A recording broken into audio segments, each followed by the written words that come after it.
Para muchos, los perros son parte de la familia y compartir la cama con ellos es común. Pero, ¿es saludable?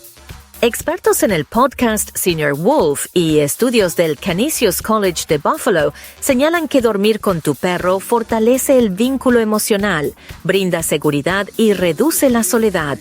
Además, los perros suelen interrumpir menos el sueño que los humanos o los gatos. Sin embargo, los perros pueden portar alérgenos o parásitos. Por eso, especialistas recomiendan higiene estricta, baños frecuentes, control veterinario y vacunas al día.